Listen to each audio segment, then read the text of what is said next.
Okay, good evening. Welcome to the May 13th Palmer Town Council meeting. Would everyone please rise for the Pledge of Allegiance? I pledge allegiance to the flag of the United States of America and to the republic for which it stands, one nation, under God, indivisible, with liberty and justice for all.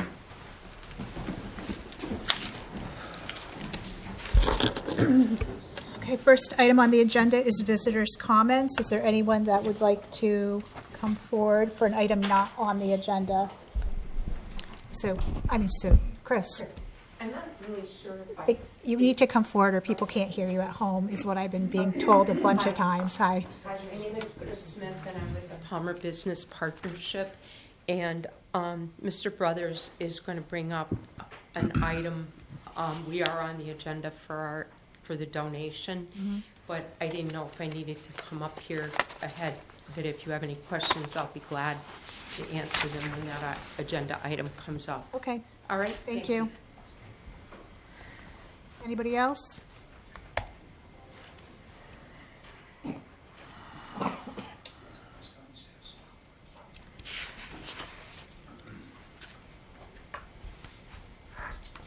Well, Hi. Steve Cosmeter, Thorndike. I just happened to look at the agenda for tonight. And the very last one there, sounds like it's about Thorndike Grammar School Yeah. again.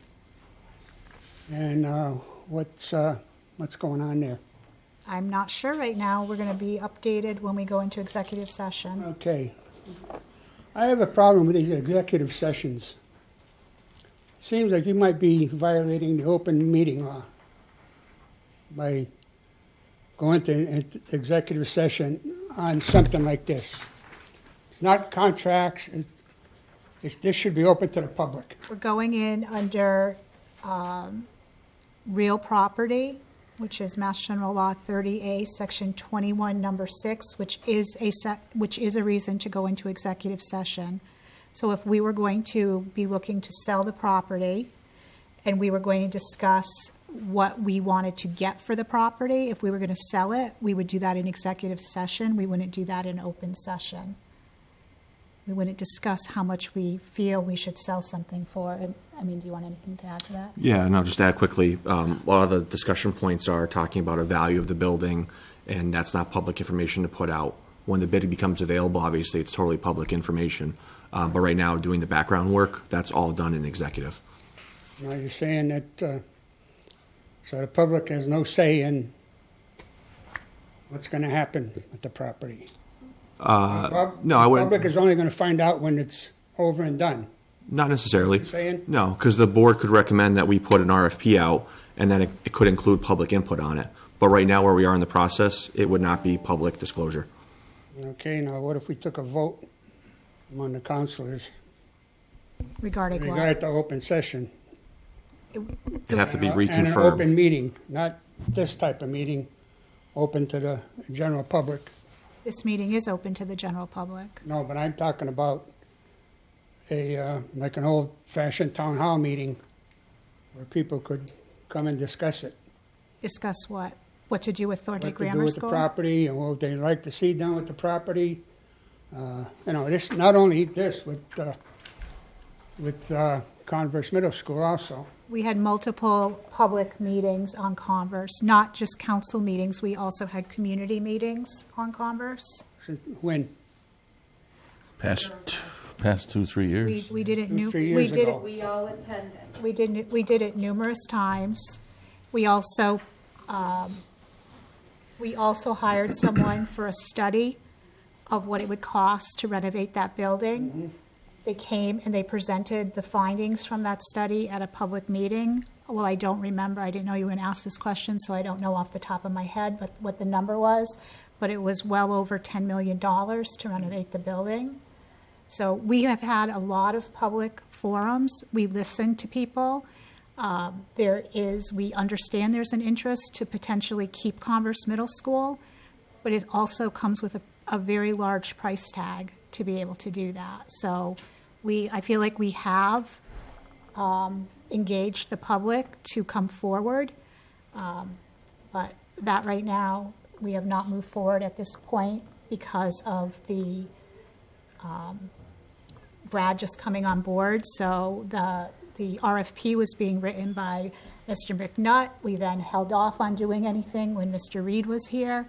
And now Brad still has only been here a little over a month. So he has a lot to come up to speed on. So we have not moved forward any further with that at this point in time. It's also my understanding that the building could have been sold as long as 5 years ago, Maybe, and but nothing was done.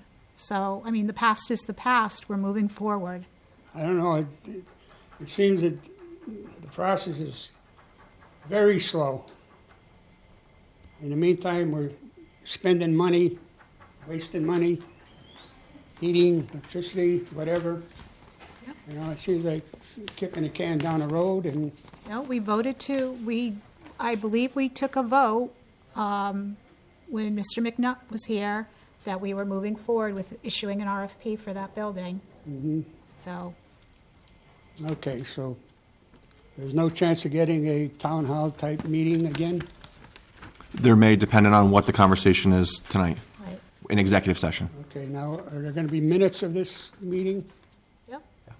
that They're will be available? They are released after they are no longer, so if we were discussing something into executive session that needs to remain confidential, the minutes are not released until the subject matter no longer needs to be confidential, and then those minutes are released. If we are talking about something as to the value of that property, we would not release those minutes until after we took all the action with that property, because otherwise we would basically be letting prospective bidders know what we were thinking. So that's why executive session minutes don't get released until the issue is resolved. Okay, is there gonna be a minimum bid on this? I don't know. That's what we're going into executive session to discuss things that Brad needs to update us on. I don't even know what he's going to say yet. Are we So- going to have it appraised? Generally, for these buildings, you use the assessed value. Assessed value? Correct. Okay, the town owns it, so it's not assessed, right? There's still a number tied to it. Any building, any parcel we own, there'll be a number tied to that. What this one is, I honestly don't know. I think I have it in my office, but that doesn't mean that that's always the criteria for the minimum bid. Okay, thank Okay. you. Anybody else? Seeing no one? Meeting minutes from November 13th. I didn't have anything for that. I didn't have any comments. Well, just in the classification hearing, you just need to fix the spelling of Rachel's name. It's different throughout, okay? Do I have a motion to approve? Yes. Second. Further discussion? All in favor? Aye. Aye. I'm abstaining, I wasn't there. Oh, so we don't have, do you? Oh, okay. Meeting minutes of April 8th. I didn't have anything for that either.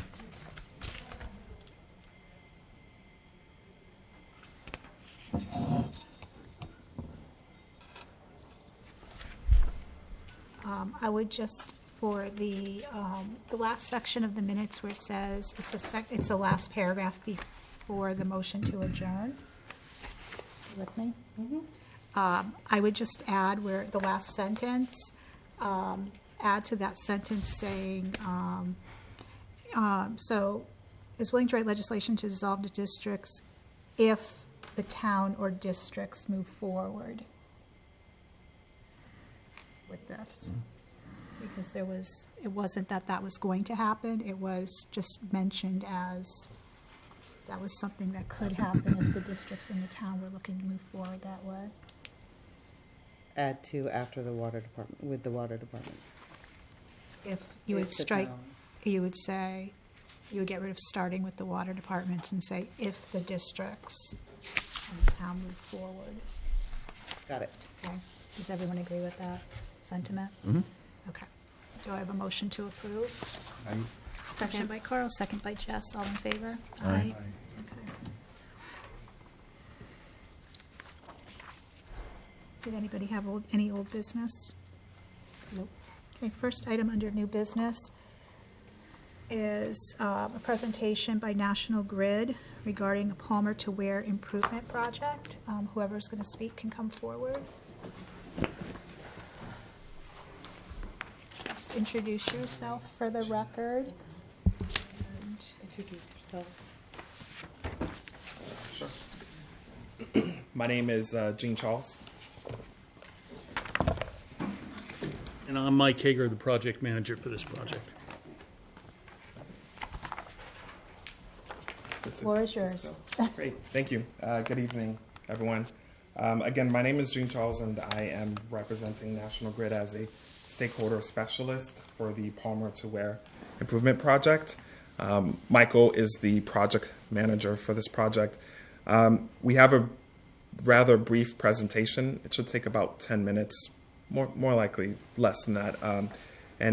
Once the presentation is done, we are more than happy to answer any questions that you have. Next slide. Oh, actually, I guess I do that.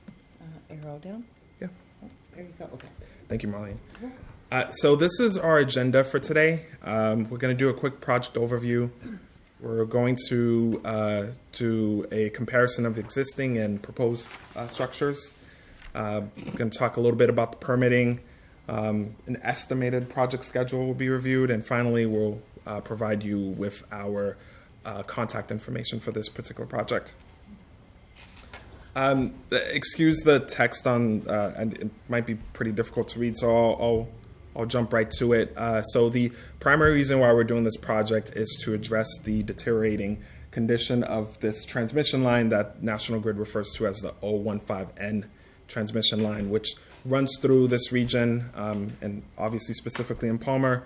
Part of that deterioration is caused by woodpeckers. So the structures in question that I'm referring to, one of the components of the structures are wooden poles. I'm sure you see them in a lot of areas. The woodpeckers are damaging them. And so what National Grid is intending to do is to replace those wooden structures with steel engineered structures, mitigating that damage. Some of the major components of this project will include, again, replacing all of these wooden structures. We're going to be reconductoring the about 10 miles of line that needs to be upgraded with shield wire as well as optical ground wire. We're going to be installing new grounding as well as signage and making sure that all of these structures are met up to modern standards. And lastly, there'll be a lot of significant improvements in the right-of-way area, particularly around vegetation management. There's also going to be some tree removal as well. One other piece I need to mention is that the lines are going to be upgraded from, right now they're at 69 kV to 115 kV. What that means is that the capacity of those lines will be improved, but they will continue to be operated at the current operation standard. The reason why that is because National Grid is investing in potential future increases in demand for energy in this area. So in the case that in the future there's increased demand, National Grid will have the infrastructure prepared to address that demand. Any additional comments? Great, thank you. Hang on, you did say tree removal. What I would just clarify on that is, this is an existing transmission line that runs from the Palmer substation just off of Route 20 at the town line there, up to Ware, mostly through the state forest. The existing right-of-way is 100 feet wide. It is cleared the whole 100 feet, and we do periodic vegetation management, mowing and so forth in there. So we don't need to expand the amount of tree removals and the width of that existing right-of-way. We'll just need to do some mowings in there. And when we get to the slide on the new structures, they'll be positioned so we're further away from the tree lines, giving us a little bit more clearance and thus the need not to deal with any additional clearing of the existing width. Thank you, Michael. And actually, I think the audience might have trouble seeing this, but Ashton, if you have a couple, you could also take mine. If anyone would like to follow us in the presentation, I know the map might be a little difficult to see. So as Michael mentioned, you see on this map here, it's showing the project area. North is the Ware substation. That's where it's bounded to the north. South is the Palmer substation. And again, this is about 10 miles of work that National Grid will be doing. This is a more zoomed in version of that map showing specifically Palmer. The majority of the work for this project will occur in Palmer, about 8 miles of the 10 miles that we referenced. And as we said, structures will be replaced. Currently, there's 99 wooden structures. Those will be replaced with 88 steel engineered structures, which will reduce the number of structures by 11. And as Michael mentioned, these structures are going to be rather different. So existing structures, they are about an average about 60 feet high in height, and then proposed structures on average will be about 90 feet. And actually, Michael, do you mind just going over this? And it might be a little hard to read, but it might be better. Sure. I'll So illustrate it. this slide shows the current H-frame type structure, wooden structure we have versus the new single steel monopole structure we're putting in there. The edge there is the 100-foot wide existing right-of-way. The current wooden structures, there's 2 poles with a cross arm at the top. One of those poles is at basically the center line of the right-of-way. The other one is approximately, probably says 30 feet away, the way it's structured there. The new, so that puts us a little off center and close to one edge of the right-of-way as we go along. And that puts us close to trees that could fall down and so forth from outside of our right-of-way. The new structures are going to be the single steel monopoles, and they'll be a little bit taller. Vegetation has grown since we put these structures in there a while, so hopefully there are no visual impacts from that. But it also puts us in the dead center of the right-of-way, so we have further clearance from either side there, which helps with our reliability improvement there. One question? Yes. I see that it's taller. Are they subject more to lightning strikes? Or is there like rods at them sending down into the ground for? So, no, they are subject to lightning strikes, yes. Not because they're taller, just because they're there standing by themselves. If you see, there's 3 arms. 2 come to the left, 1 comes to the right up there. Those are the arms that carry the actual conductor that carries electricity. At the top of that pole, we have what's a shield wire. It's also going to be an optical ground wire. So it serves a dual purpose. One is lightning protection, so the lightning should come and try to go in that area. It hits that top wire, and it gets grounded to the ground from there.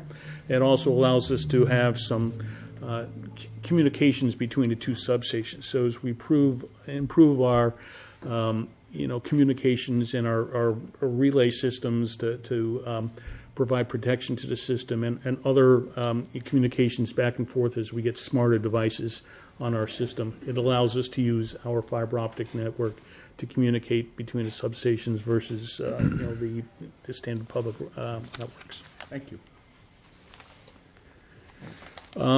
We talked about the 69 kV and 115 kV. There's a slight increase in cost. It's minimal given the overall cost of this project. The only difference between those 2 standards is how far apart those arms are, where the conductors are. And so looking forward, although we don't see any large load growth in the near term here that will need that extra capacity, the minor incremental cost of the project to build it to the 115 standard and give us the capability instead of having to come back and do it again. And in the future is why we're doing that. And the only difference is those arms are 2 feet further apart than they would be if we did it to the lower standard. I think there was one question. I do have a question about the location. Can we wait till they finish the presentation? Gladly. Thank you. Thanks.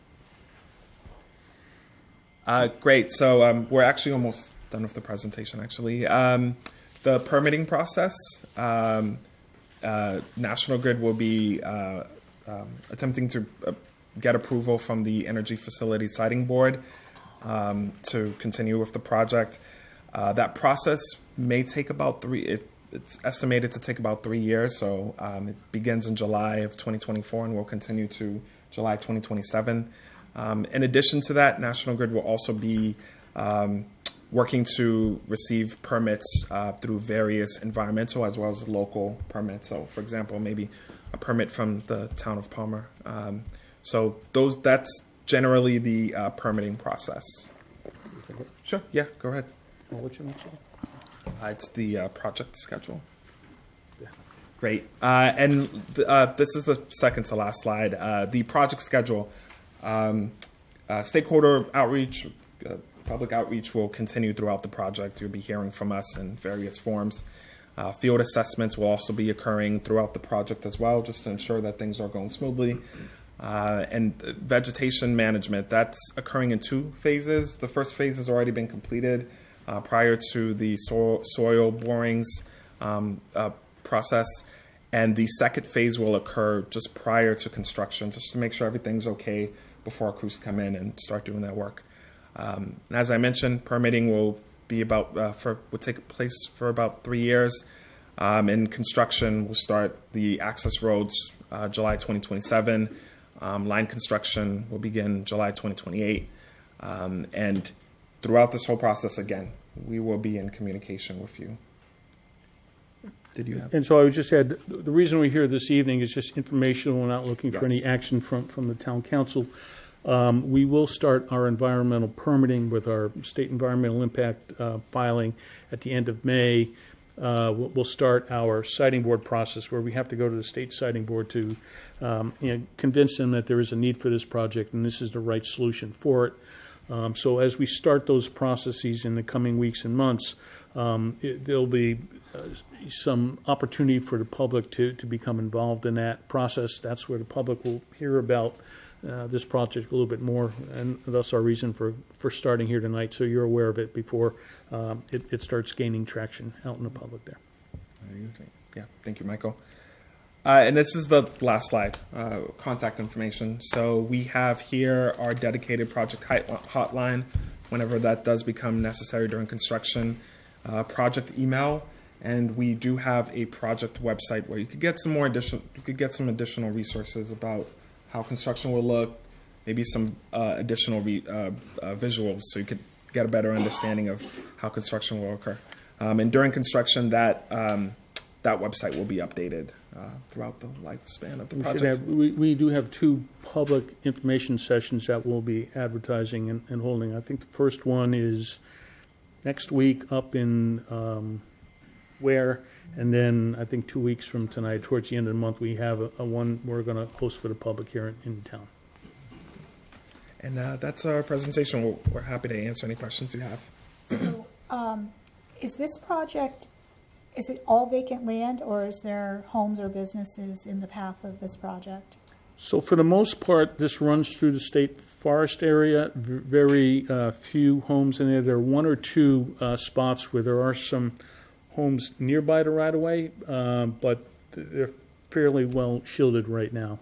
And since we're not doing any additional clearing out of there, we don't think they'll have any impacts, or there'll be minimal impacts. But that will be part of our process as we go along, to kind of let folks know that this is coming, and kind of work with them and address any issues they may have from a visual perspective. So at what point in this process do the abutters get notified? This is Bethany from our stakeholder group as well. Okay. Hi, I'm Bethany. So the abutters right along the right-of-way have already been notified that a project was coming prior to the soil borings. We did a 500-foot around the line outreach, which, of course, like we said, it's in the forest, so a lot of it, there aren't many abutters within that 500-foot, but we will be advertising the open houses in the newspaper.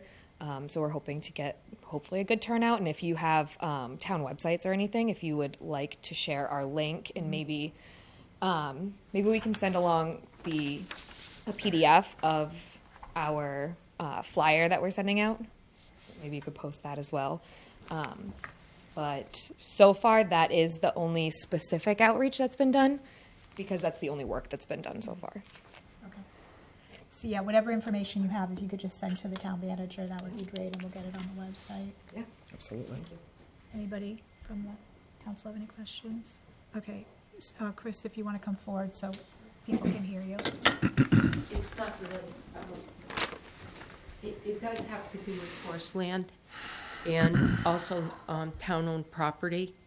From looking at this map, I would assume that this is Lake Thompson here on this map right here. Okay, that little dot right there, we would consider that to be Lake Thompson in Palmer. Okay, yep. My concern is that the town owns what would be Burley Park that is out there and would be probably considered forest lands. And you have some very high-powered electrical lines that run right down adjacent to the fields, the playing fields in there. I'm just questioning this and trying to bring it up for town council's concern, because depending on when the work would be done there may have a significant impact to our youth in this town and the laydown areas that you're going to need for equipment there in that park. There's also some significant, I think the Conservation Commission may be very concerned about it as well, because the town also has water rights that feed our aquifers to some of our water districts. So although you're presenting it as forest lands, I think it's very important for the town council to recognize that that needs to be clarified for the town itself. I watched your presentation and where it was great, and just, You're talking about that yes, spot there? Okay. that spot right there would be Lake Thompson, which is a very residential area on the, probably the southern side, Dave, of the lake, or anyways, this blue line that goes down, I mean, there's nothing there to tell distances or whatever, but I know because I walk that high power line with my dogs. And there's a lot, I mean, that's a huge area, and that power line, I would think, is what will go right through Burley Park. So this is, if I'm, I may be wrong. Can I interject? Yeah? He worked for you guys. I worked for, been great for 43 years, I worked in substation maintenance. Can you bring it up there? She is talking about the 345 line that goes through to Ludlow. Separate. And I think the W176 line that goes to Ludlow. So this doesn't involve, It doesn't involve it, Butch. Thank you. are we right? correct. Thank you. We're quite a ways away from that spot that she's pointing out. I don't believe we have any crossings of town ponds on this one as we go along here. But as far as the coordinating of access, if we're going across publicly used properties, we would, when we come up with our construction schedule 3 years down the road, we would coordinate that so there aren't any interferences. All of our access is off of either existing roadways or existing rights, so I don't need any new rights for that. There are 1 or 2 spots where we believe an alternate access would make things a little bit easier, and if we're able to work with a property owner to get temporary access, we'll do that on a constructive approach in working with them. And we are not crossing that particular pond with this project. Okay, well, thank you very much. Thank you. Thank you.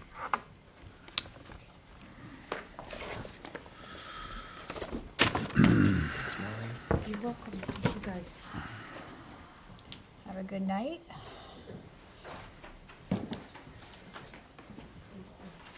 Thank you. Take care. Okay, the next item on the agenda is the warrant for the annual town election, which will be June 11th. You need to sign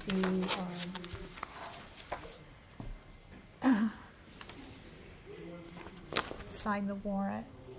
Anybody have any questions on that? No. Do a motion to sign the warrant for the annual election? Make a motion. Second. All in favor? Aye. you have those for us to sign tonight? Okay. So don't leave before you sign them, please, okay? It was Mark then Carl, right? It was, Kinda like yeah, simultaneous. it was Mark Mark first, and then Carl, yep. Sure. Okay, the next is to accept a donation of seasonal displays from the Palmer Business Partnership.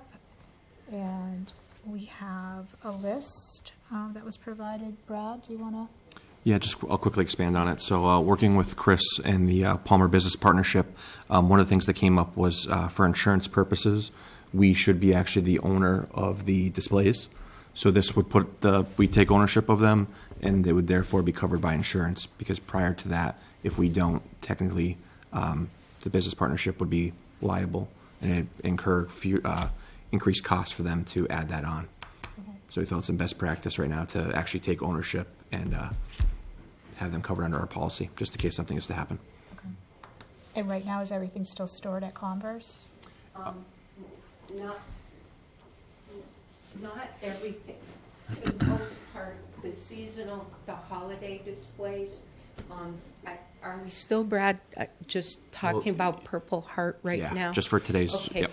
Right now, all the Purple Heart stuff is up on the poles and the flags are there. Right. Okay, so the holiday decorations, which we would look at down the road, our main concern was that we needed to be able to be covered because this stuff was up on the poles. And we had previously been told when we were under the PRA that we were covered under town insurance back then. And I met Brad and we talked about, just an introductory thing. And it came to my attention that those of us on the board have we have no coverage for doing this other than as volunteers.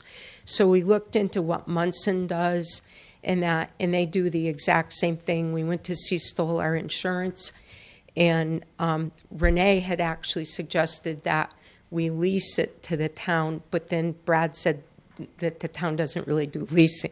So then we said, well, what are our options? And Brad called the insurance company and said that the best thing would be to Accept the just donation. accept the donation from us. We'll still maintain it. We'll still keep doing what we do, as long as our old legs can get up on the poles and do the things we do have. We were very excited that at our last meeting, we have a number of new people who have come forward. It was probably one of the best attended meetings that we've had. Did we have 25 or 30 people? At least, Dave. Yeah. So we've got a really good group, and there's some very wonderful younger people that hopefully we can bring along. And the holiday display, Robin Lamoth and the Lamoth family who did the initial donation of that, the Lamoth family would like to be able to continue that down the road should something, hopefully nothing's going to happen to any of us old folks too soon, but if it does, that we'll be able to keep doing it for the town. And honestly, I was in amazement when I put this list together, and I think Brad will tell you that the holiday display, the value of that is unbelievable. It's up to $50,000 now, the replacement value of that. If you try to buy one of those wreaths, I can't believe how much they cost. And the Purple Heart banners are like $150 a piece. And just even the steel bands that you put up on the poles, and that are $9 a piece. The mounts are, everything is stainless steel. And, so we really hope that you will do this so that we can continue it down the road. And Tina Broman will work with us. She's agreed to be our supervisor, as we're now volunteers. And we'll make sure that it keeps going up the way it does and keep up. And also, I really want to acknowledge that our organization has also upgraded some of the infrastructure that belongs to the town anyway. Paul Shepherdson and, the electric company, I should be able to know their name. But anyways, they have donated like all of the GFIs, all of the covers, everything. Anytime something isn't working, I mean, the town doesn't pay anything for a licensed electrician to do that upgrade to the infrastructure. So right now, whatever in the seasonal display, whatever is used at Depot Park is stored in the Depot Park building. But the stuff that Northern Tree puts up is at Converse Middle School. So the majority of everything is at Converse Middle School. But the seasonal, the holiday display stuff, if it's used at Depot Park, is down there. So we Well, hope you'll accept it. Absolutely. Thank you for all your group does. It is appreciated. And just so the council's aware, taking ownership of this does not really consider us that we have to replace it, because a lot of the replacement costs are below our deductible amount for insurance purposes. So we both have an understanding that that's not part of us taking on ownership. The group will still maintain that, but we are covering insurance what we accept for a donation. Okay. So this says seasonal displays, but you just said right now we're only doing the Purple Heart, Everything that's on that list, we're accepting. Yep. Yep. which is all directly related to the Purple Heart banner Correct. displays. So you could change the title if you wanted, but Okay. All right, so do I have a motion to accept the donation of Purple Heart display, including banners, poles, American flags, as outlined on the attached list? I'll make a motion. Second. All in favor? Aye. Oh, can I ask one question? Are you still accepting donations for the lights or anything like that? Yes, we are. I'd like to donate 100, please. I'll write the check out to you. Yeah, please. And if you have any banner, I'll put it up in the diner. Oh, gladly. Please. Yeah, thank you. Thank you. Yeah. Okay. All right, next we have a donation of $5,000 from LWS Foundation to be used for the beautification of Hernevitz Park in Three Rivers, which was, this was given to the Community Development Office. And we have a letter regarding this donation. Brad, do you have any additional information? no. The only thing I was told was this is an annual donation. All right, do you have a motion to accept I'll the make a donation? motion. Motion by Jess, second by Carl. Discussion? I would just ask if you could just make sure a letter goes out thanking them. Okay, all in Yes. favor? Aye. Aye. Opposed? Okay. Next, we have acceptance of a donation of $1,843 from Amex Post 74 to the town. This was funds received from the Sock hops. Yep, the 50s sock hop, and the donation is going to the Reese Across America Fund. Do I have a motion to accept? I'll make a motion. Is there a second? All in favor? Aye. Aye. Opposed? Okay, same, if you could send a letter thanking. Thank you, Mark. Let's still send out a letter. So if I said no, I could take it back? Okay, next we have first reading for street and sidewalk ordinance. Matt, were you gonna come up and talk about this? Yeah, maybe you could just give it like an overview. I'm assuming you don't have to do it. No. I think you should be prepped. I just want to go over what Jenny was. Yeah, generally, yeah, just for the public, yeah.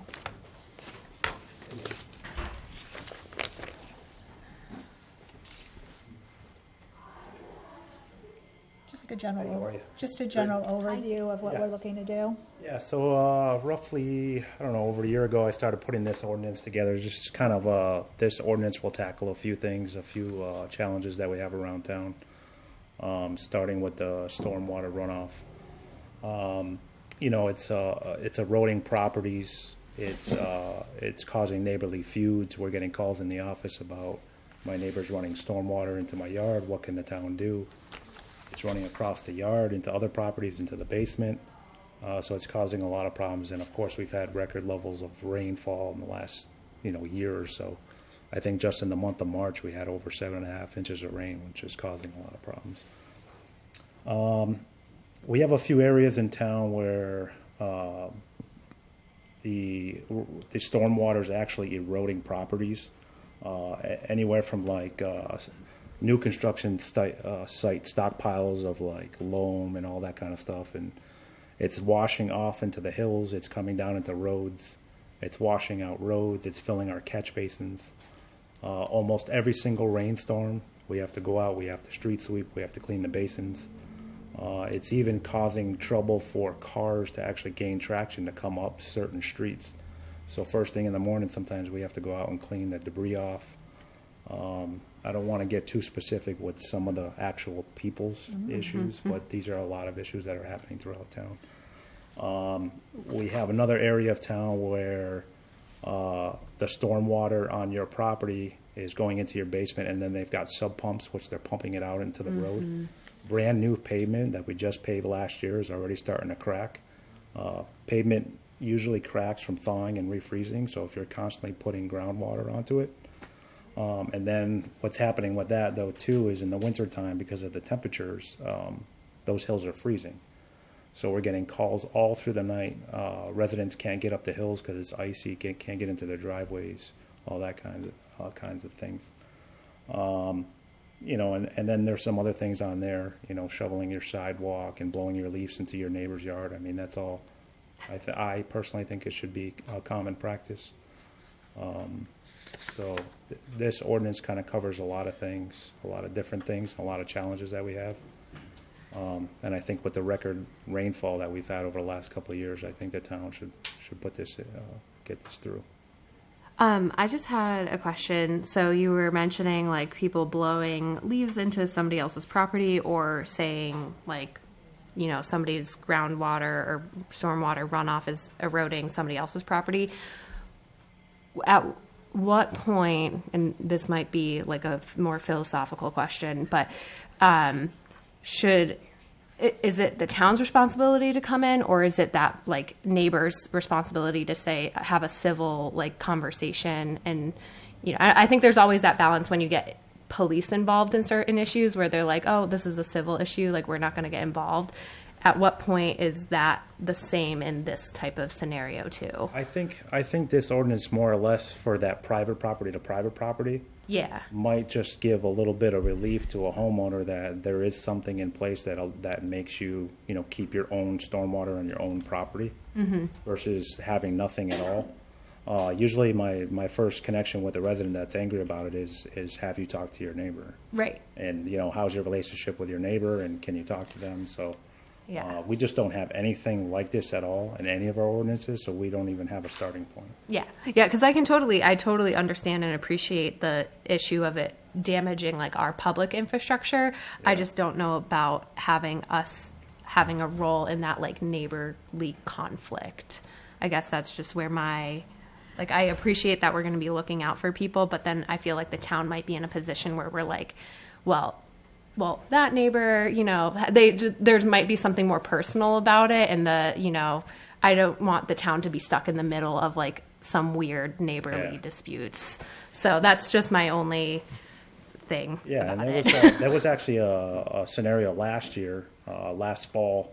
There was a resident blowing leaves off of his hill, and he blew it into the street and covered the entire sidewalk. And it happened to be a school walking zone. And as I was coming by to go check out the leaf pile, these kids were actually walking around the pile of leaves in the road. So the sidewalk was completely blocked, and there was actually nothing we could do about it. Okay. Yeah. Yeah. No, I totally understand that. So over here in the Three Rivers, we have this hill right in front of the fire department that's a mess. I don't necessarily know if that's all the like homeowners' faults. Yeah. Like, how would we handle that? Like, I know you guys are down there like for days cleaning. So that's part of this. So like, I'll just use one specific example. I don't know if you're familiar with School Street over off of Park, but it's a hill, and there's a property up top that's like 90-something acres. And they poorly constructed their driveway, and I've been up there to talk to the guy 3 or 4 times nicely. But the fact of the matter is, every time it rains, because he doesn't use the right material, the whole thing just washes out all the way down to Park Street. Basins are completely filled every single storm. But like over here, like how do we like? Is I this mean, Breckenridge just talking about? Well, it's all over. It's all over. I mean, the only thing that we can do is we just go out and clean it. We scrape it. yeah, I know. I don't know how to Notice like what- over here. I don't know how to stop that. Yeah. Like I don't know if it's necessarily residents. I think it's coming right off that hill. Yeah. You know, I think we have a bigger problem. I'm just saying, like, And there's another one on Springfield Street that we're. yeah, in these cases, like, Yeah. Is that the one you're talking about on Springfield Street? is that the tiny little road? No, it goes up to It's in that memo. Three Rivers Road, Baptist Hill, like up down. Oh, down. Juniper, down at the bottom of. Yeah, yeah, yeah. That's one of the ones we're talking about. Yeah. That's the brand new paved area. Yeah. Yeah. I have another follow-up question. So what if the discharge of stormwater is the town's fault that's impacting people's houses? So, for example, I lived on Peterson Road like my entire life, and the road was repaved back in probably 2013 or 2014, and after the road was repaved, the stormwater undermined like several houses' driveways and yards, and I know that my house was impacted, and after we had sold the house, they actually, like, the driveway caved in because so much had washed away underneath. So I just don't, we want our neighbors and residents to be good stewards of our public infrastructure, but then we also want the town to be good good neighbors to our people too. Definitely, and you bring up a point too, is we actually have a concern, an outstanding issue right now on Peterson. Yeah. Where we've There's actually. almost an ice dam there on the right-hand side. Well, we identified where it's coming from, and it's coming from private property. Yeah. Right now, if that washes Peterson Road away, Mm-hmm. the town is pretty much liable to either fix it or put our own drainage in, which is, Yeah, there's no swale on that whole right-hand side. No. And I mean, if it's coming from somebody on the right-hand side out of their driveway, I mean, what are they literally supposed to do? You know, I mean, there's a point where it's out of your, like my driveway, yep. you know. So I just want to add one point of clarification right in here real quick. This ordinance actually does not cover neighbors' properties. So I know that's in the memo. Okay. But that's like a common, like that's what common practice Sure. should happen. You don't want to blow your leaves into your neighbor's yard. Right. But we know that happens, but that's not part of the actual. Like fining and. Exactly. Okay. Exactly. Great And clarification. and just to add to the goals of the fines. I had a couple people call me the other day upset about fines. We want compliance. The last thing we want to do is fine folks. So I know that's in here as a measure if we need to happen, but the goal of all of this is to get compliance so we don't have the issues. It's not to fine someone $25, $50, $100. We don't have time to chase fines. That's not what we want to get in the business of, but it has to be on there again to hold someone accountable if they're not willing to work with us on a solution. Okay. Now, think it's Breckenridge, that one there, I go down there all the time, and I see it's coming out of this one person's driveway. Their driveway's low. Yep. But, okay, so now you don't have the money to replace your driveway. What is somebody supposed to do? And then furthermore, it runs all the way down that road. The town doesn't have a drain for about 3/4 from that driveway all the way down. If there was a drain connected, I'm trying to think of what the name of the street is at the bottom there. I think that's about where they finally have a drain. You know, it's got to be a 1/4 mile or better before there's a drain going into the sewer system, the overflow or whatever. Yep. You know. Yeah, there's a few spots on Breckenridge. It seems like it's just seeping out of the ground there, and their driveway is sunken or whatever. You know, it's a square part, but then it travels down the road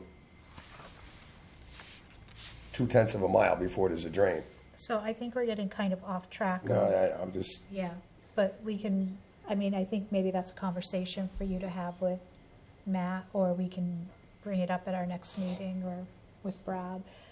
Question though on this ordinance. So the penalties being in the ordinance, and we always have to, in order to adjust the penalties, we always have to amend the ordinance. Is that really what we want to do?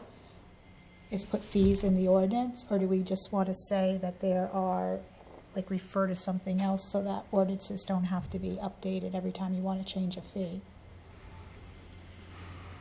Yeah, because that's a much longer process. Because a lot of times, like, towns take the fees out and then have like a fee structure Yeah. that refers back to like the ordinance, and then you can adjust them anytime you want. It's a good thing, good question. And then while you're thinking about that, the other thing is, so we, based on what I read, we are so anytime there is a need to find somebody, those are going to be written by the police department as a Correct. non-criminal? Correct. Okay, and then same thing, we would go through, if it needed to be a criminal complaint, we would go through the PD and they would take it to court? Yes. Okay, How I see it going is the first interaction when I find an issue is it actually gives me at least something where I can knock on the door and be like, hey, you know, you get this and how can we work it out? And then obviously if we get no compliance after the second, third, fourth, or fifth time through a right, conversation, right. So right now it says may be punished by a non-criminal fine of $25 for the first offense. Do we want to maybe talk about, like, to Brad's point, that like the first offense is actually just like a notification and education of like what the issues are, so that we're not immediately going to a fine?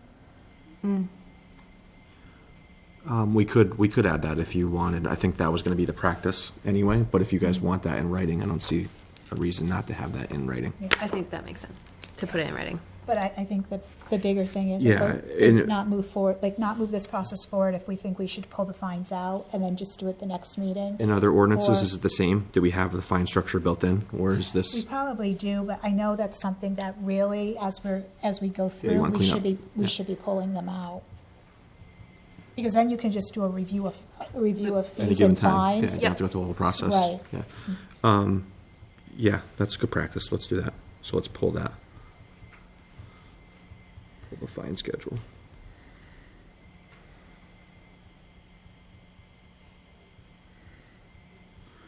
So this then would still count as the first read. We can make adjustments to it and continue on the process. Yep, Look, there's- There was a question. yeah, I know. It's okay, 1 second. Okay, so we're gonna, so we'll add that let's see. So first, I mean, I don't know about a criminal complaint, like criminal seems like pretty drastic, like, I don't know that you want to give a warning on a criminal complaint, so I think it would be more that it would be if it was non-criminal, right? Directly? And leave the, okay. Does that make sense to everybody? Is everybody under agreement? So we're gonna pull the fines out and have, for non-criminal, add that the first offense is like a Education a written- flyer. Written warning Yeah. with, yeah. And this is all about leaves and water. And Yep, so it's, Waste. snow, debris, water, and sediment on public ways and sidewalks. which I've already expressed that it's already against the law to do that. It is. And if this is the biggest worry of our town, oh my God. So I think we're wasting the whole time on this, where if you can't go and talk to, if somebody is blowing leaves in the road or cutting grass and blowing it into the road, it's already, enforce what you have already. Instead of, we're sitting here. Well, apparently we only have a snow removal one right now. Yeah. Yes. So that's We what don't this have these changes. we don't have these other things. But it's already against the law to do this, Is it? to throw stuff in the road. I think this just gives them more ability to enforce. Okay, whatever. Yeah, I've Agree seen to police. disagree. What? I've seen Sense, police right? pull over if a landscaper or someone puts stuff in the sidewalk in the road. Right, They said clean it up or else. yeah. Pat, I mean, I'm constantly sweeping the bottom of my driveway. Pat, did you have a question? Have to be You gotta It's a come up, because driveway. they can't hear you from home. goes down. Hi, Pat Conte, live up on Lake Thompson. I'm the president of the Lake Thompson Civic Association currently. I wanted to comment on Jessica's scenario where maybe the town has a little bit of responsibility in addition to the homeowners. We have a pretty good neighborhood. We all take care of our own property, and I'm really happy we got that storm drain at the end of Farragon out because it has stopped a lot of water. But there's still a ton of water coming down Flint Street, down to our private road, and eroding it more and more and more. And I know we're still waiting to see if we can come up with some kind of fix that even us residents can pay for. I know that's on the agenda, but I feel like the town also has responsibility to the homeowners. If water's running down the street, it's eroding the property. So I just, Matt, got anything for No, that? I agree. I I'm mean, really I happy went we down to watched Flint. that. Yeah. I think you came to a meeting. I think we responded within 2 days. We installed a catch basin within 5 days. We did. And I think it alleviated at least, maybe 80% of the water flow when we did our If it- water. Yeah, if it's not raining hard. Yeah, if it's not raining, but our raining hard. water We know test- how the rain yeah. is now. After we installed, we did the water test, and we noticed about 80% catch. Did you also notice now, because I walk a lot up and down Flint Street, it's eroding people's property on the side of Flint Street, the runoff. So Yeah. I don't know. Well, that's How can another we- thing too. It gets a little difficult to tell exactly where the water is actually coming from because you're just talking about a 25-foot wide paved surface. There's no way all that water is coming just from Flint. So is it coming from across the street? Is it coming from somebody else's property? There's a lot more to it. Are you talking about Yeah. Oregon? Well, Flint, you said. No, yeah, the Flint Yeah. Street, like, probably because of the hill, it's running Yeah, down, running down the down. There's hill. no catch Yeah, basins yeah, right yeah, down there. No, there's no So it's eroding drainage. up the Yeah. pavement. Yep. So, Yeah, we have it all over town. And like I said, Wednesday night, Wednesday Being in the night. paving business, 90% of your driveways are designed to dump into the road. all right, well, I just wanted to put in my 2 cents. Yeah, I mean, Wednesday night, we had that storm that came in. I think it was up over an inch of rain within 30 minutes. I think we had 17 or 19 calls on washouts. We had a broken drain line on South Main Street. It just happens all over town, and we're trying to do the best we can right now. I think unfortunately the rain events are much more intense than they have ever been. Yep. Yeah. Okay, all right, so first reading is we will be amending the code of the Town of Palmer, Chapter 122, Streets and Sidewalks, by replacing Article 3, snow removal in its entirety, and then we will amend Article 3, which will provide enforcement action for snow debris, water, and sediment on ways and sidewalks. And it will also consist of violations and penalties, which will be criminal complaint and non-criminal disposition, all to be enforced by the police department. Good? Yep. Okay. So second reading and public hearing will be at our June meeting. Okay. Thanks, Matt. You're welcome. Thank you, guys. Thank you. Yeah, have a good night. You too.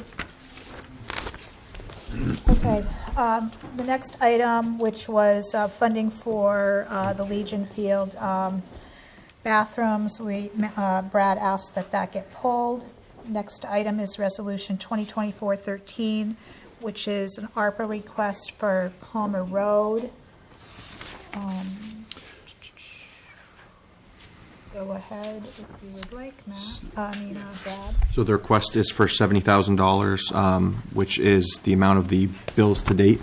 There's a lot more coming, so I don't want everyone to leave here thinking that's fully paid and everything's paid out. But the $70,000 request would be to pay all invoices to date. Again, worked with Rep. Smola. Really, not really any federal or state funding that would be available for this project. So I think it's in the best interest of town to utilize our ARPA funds to cover that. Phil had asked just for a general update of ARPA. So before you guys vote, I'll give you that. ARPA allocation for Palmer was just under 3.7 million. To date, 2.2 roughly has been allocated, and it leaves us with just under 1.5 million. The projects approved to date, I won't go over the dollar amounts unless you want specifics, were for fuel assistance, COVID-19 test kits, an emergency management system at PHS, Duke Track construction, including change orders, Thorndike Street sewer line design, stormwater regulations consulting, and the Church Street Bridge Construction Administration. All of those projects I just outlined give you your 2.2 million that was already previously approved. There is some dollar amounts left in some of these projects that I'm looking to close out and move back in. So if you do see a request coming forward to rescind X amount of dollars, it's because we closed the project out and we're able to put funds back into ARPA for allocation. But again, remember with ARPA, the funds have to be under either contract or spent by December 31st of 2024. So we do have the window's closing on that to get everything approved, but that's where it stands right now. So we have just under 1.5 million available.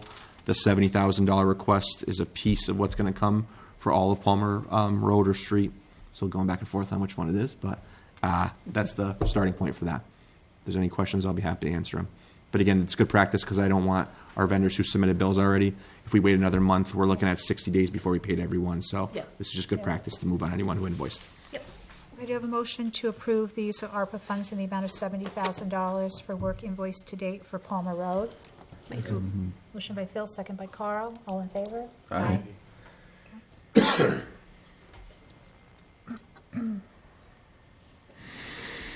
Next item is Resolution 2024-11, which is to approve a transfer of $223,744 from the sewer surplus to pay off the loan issued to fund the engineering services for the dewatering centrifuge. Brad?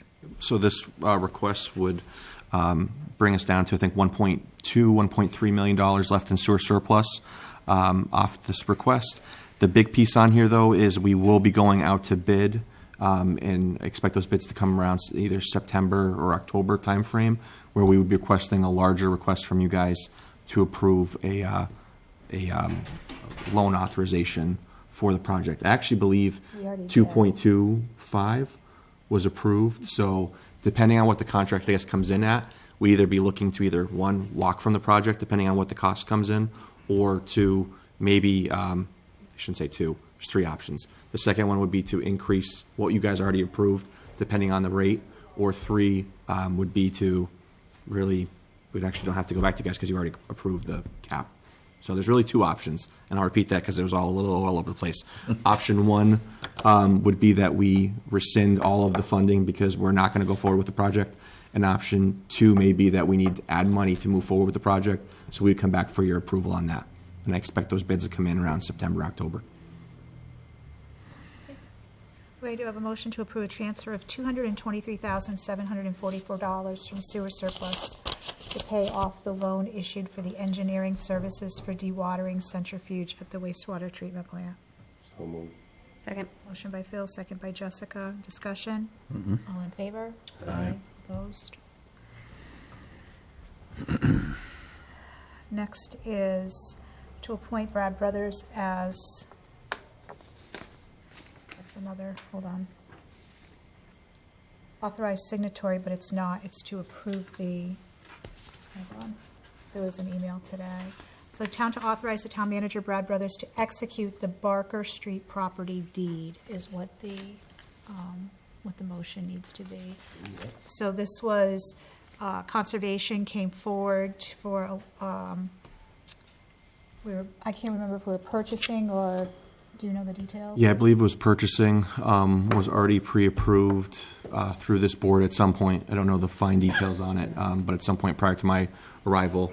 And this just makes sure that I'm able to sign the deed rather than every council member having to be there at closing. So it's just another last step in the process. Do you have a motion? I'll make a motion. Second. Motion by Mark, second by Jess. All in favor? Aye. Opposed? Okay. Miscellaneous correspondence. Anybody have anything? Just what I had seen online, a lot of people,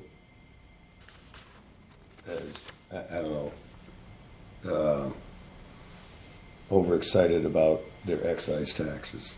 And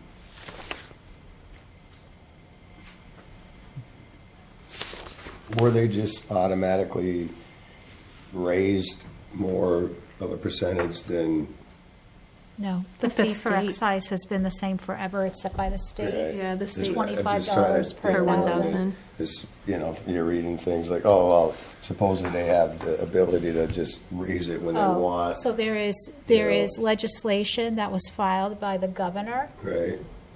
to allow for local options, so communities, so her legislation would allow, if passed, which it has not been passed yet, for cities and towns to increase meals tax percentage, increase room occupancy tax percentage, and there was a additional charge, I don't remember what it is specifically, for excise tax, but none of that stuff has been approved by the state. So those were just things that the governor filed. I don't know if they'll be approved or not, but we have, Okay, so nothing's changed, no, other than they nothing has probably bought a changed. really expensive vehicle. and- Potentially, yeah.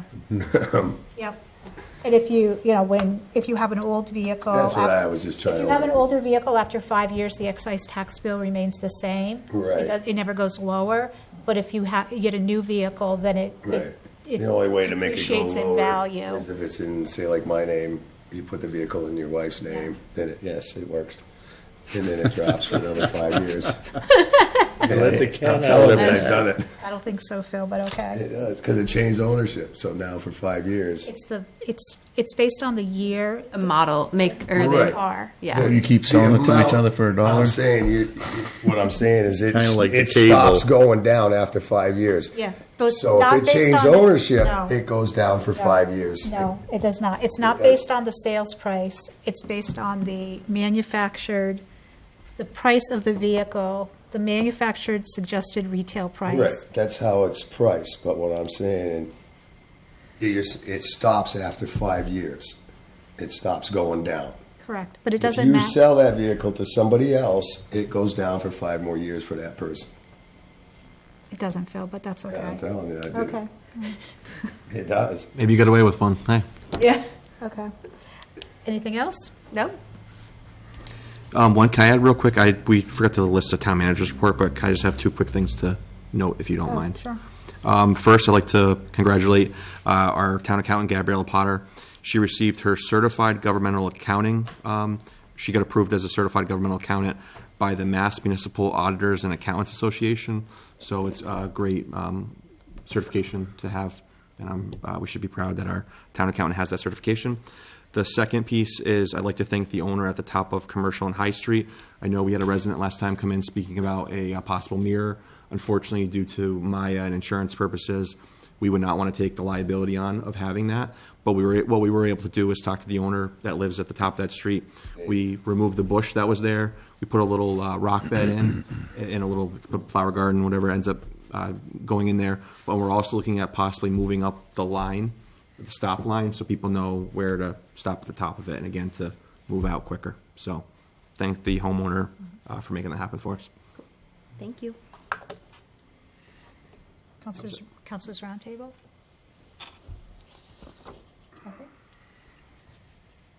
Okay, executive session, Mass General Law, Chapter 30A, Section 21, Number 6, to consider the purchase, exchange, lease, or value of real property if the chair declares that an open meeting may have a detrimental effect on the negotiating position of the public body, Thorndike Grammar School. Do you have a motion to enter into and then I should just announce that we will adjourn immediately from executive session. Do you have a motion to Motion by Phil, second by Carl. Roll call vote. Carl, how do you vote? Phil?